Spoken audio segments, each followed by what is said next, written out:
So I have two poems. I might only read one, so maybe I encourage two because we are ahead of schedule. Let us start this one. Can you hear me okay? Yeah, okay. Something solid to sink, stop the motion. We were on a boat, a small boat, I think, larger than a rowboat but smaller than a cruise ship, which leaves a large range of boats, I know, but somewhere between the two boats regardless. Not good at estimating yardage, but I'd say the boat was about 30 or 50 feet, so 10 or 15 yards, and you never measure boats by yards, I don't know. Anyway, we were on a boat. I can't remember if we jumped, dove, or if we were pushed, thrown, but we were sailing through the air, and then we broke the surface of the water together. I was aware of you next to me, and our bodies moving through space in an awkward unison. But once we were underneath the water and falling, sinking, away from the sunlight towards the darkness, I realized that you were falling, sinking much faster than I was falling, sinking. You're heavier than I am, but not that much heavier. So once I realized this was not natural and normal for you to be falling, sinking that much faster than I was falling, sinking, then I realized that something was wrong and that you probably needed my help. You were falling, sinking so fast that it wasn't natural and normal. And then I realized you were wearing a helmet on your head. And the helmet on your head was so heavy it was pulling you towards the darkness. A motorcycle helmet with that piece that covers your jaw and the shiny red shell that covers the top of your head. And someone else had put the helmet on you, and it was very difficult to take off. So I pressed, pushed faster to catch up with you, no longer solely propelled by the force of the jump, dive, or the push toss, but now shoving the water by the handles to catch you. And once I caught you, we wrestled with the helmet to get it off your head. We were still falling, sinking away from the sunlight, but tangled now, 4 hands on the helmet, like concrete or something, just plummeting for the floor, but not yet deep enough to lose the force of the push tossed and the drift wander, but still charging to reach something solid, to still stop the motion, like the ocean floor. But we were still many miles above it. But then we managed to get the helmet off your head, wrestling with the latch snap, and then maneuvering it over your ears, and then finally came off. And we let it go and let it keep falling, sinking into the darkness, and then we turned around so our heads were upwards, pointed back to the sunlight, and I thought, that's a fucking long way to swim.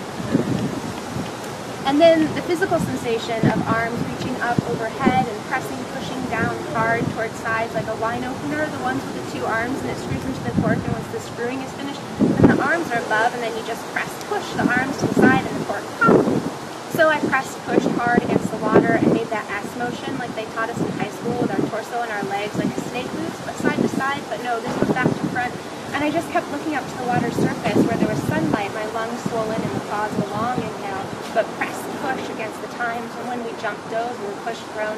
And the distance back to the water's surface measured only by the distance from us to diffuse surface light. That's a fucking long way to swim. A small boat, I think, larger than a rowboat, but smaller than a cruise ship, which leaves a large range of boats, I know, but somewhere between the 2 boats. But before the boat, just diffuse surface light, like looking through a camera lens and setting the focus on the background, but something's more captivating calling in the foreground, and the light diffuses into circles, and the circles spread into each other until they are no longer identifiable circles, but they are smears, smudges of light. And shoving hard, though exhausted with so little oxygen left in our lungs, blood, veins, brains, but shoving the water by handfuls to get back to the surface that was only identifiable by this diffuse smudge smear of light. I don't think we ever reached the surface. I don't remember inhaling or exhaling and already having rationed the exhale of air through bubbles. I don't remember the sharp inhale suck rush of air to the back of the throat. I don't remember reaching the surface or heaving up over the side of the boat. Surely towels or blankets or sweatshirts would have cushioned our return, but I just remember thinking, now I just have to trust that you will also be able to swim that far, because that was a fucking long way to swim.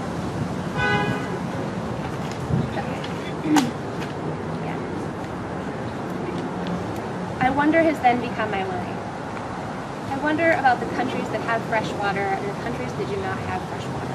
And the countries that have electricity to pump the fresh water, filter the fresh water, treat the fresh water, transport the fresh water, and the countries that do not have electricity for the fresh water. And the countries that pump chemicals into the fresh water and then pump the chemicals and the fresh water into the homes and offices and schools and hospitals and prisons and churches and grocery stores and daycare centers and senior centers and community centers and art centers and social service centers and the centers of centers.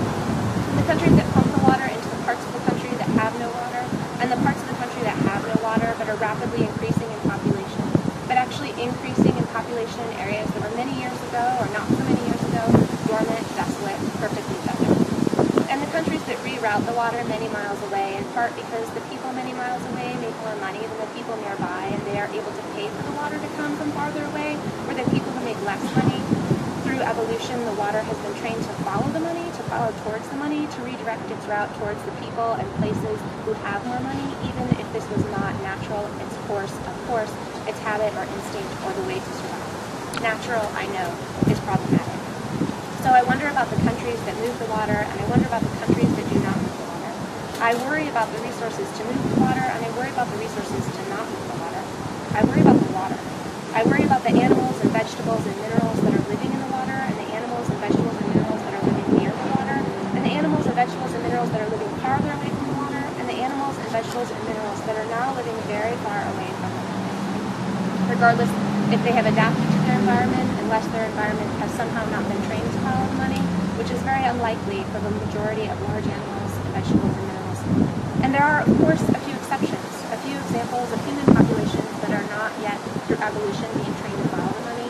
But this is very scarce and very rare, and also very unlikely and complicated and cultural, and brings us back to the worry about resources to move the water or not move the water. And this is still very much the exception. There are, of course, a few more exceptions, a few more examples of human populations that have created alternative water circulation systems, or harvesting rainwater. So rainwater becomes plant water, or rainwater becomes filtered water, becomes drinking water, and then gray water. And how the plant water or gray water from the sinks and showers and washing machines, or, they call this laundry to landscape.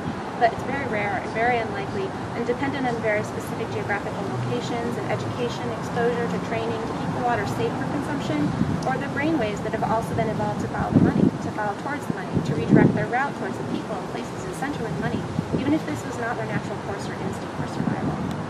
I wonder why more of the human population has not been educated, exposed to the training to create small, closed circuits of water, or how to cultivate evaporation, condensation, precipitation, collection. I worry that more of the human population has not been educated, exposed to the training to create small, closed circuits of water, or how to cultivate evaporation, condensation, precipitation, collection. So I wonder has then become I worry. But I worry has not yet become I understand. And I understand has not yet become I agree with what you are doing. And I agree with what you are doing is not the same as this resonates deeply in many levels of the heart. And the heart, I know, is also